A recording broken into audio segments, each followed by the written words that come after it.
Bonjour, cette nouvelle série de vidéos va traiter le langage SQL. Donc nous allons y voir une introduction sur comment gérer une base de données en utilisant ce langage. Donc d'abord, SQL, qu'est-ce que ça veut dire? Donc SQL, c'est pour Structured Query Language, et en français, ça donne tout simplement langage de requête structuré. Donc SQL va nous permettre de gérer des bases de données relationnelles, et c'était un langage très utilisé dans le domaine de la gestion de bases de données d'ailleurs. Et il est basé sur l'algèbre relationnelle. Donc le principe qu'on avait vu pour la construction de requêtes durant le chapitre précédent va être utilisé ici aussi pour interroger des bases de données, interroger des données, poser des questions à la base de données. Alors, SQL peut être divisé en deux parties. Donc, on va dire qu'on a une partie qu'on va appeler langage de définition de données, qu'on note généralement par LDD. Donc, qu'est-ce qu'elle permet de faire cette partie? Donc, elle va permettre de créer, de modifier ou de supprimer des bases de données ou des tables. Alors, il ne faut pas oublier qu'une base de données est un ensemble de tables. D'une manière simple, donc une base de données est un ensemble de tables. D'accord? Donc la partie langage de définition de données, LDD, va permettre de créer une base de données ou bien une table, de modifier une base de données ou bien une table, et aussi de supprimer une base de données ou bien une table. Alors maintenant, une fois qu'on a une base de données et les tables à l'intérieur avec leur schéma, etc., on va pouvoir gérer les données à l'intérieur des tables. Alors une base de données, c'est un ensemble de tables, et une table, c'est un ensemble de données. Alors, pour gérer ces données, nous avons là le langage de manipulation des données.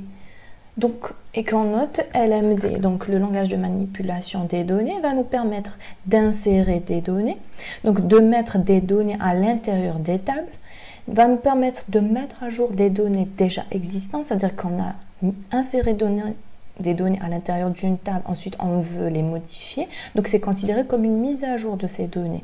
On va pouvoir supprimer des données qu'on a déjà insérées dans les tables, et on va pouvoir enfin interroger des données. Donc ça veut dire poser des questions aux données pour obtenir un certain nombre de réponses. Les réponses vont être sous forme de table aussi. Alors je rappelle juste que table ou relation, c'est la même chose.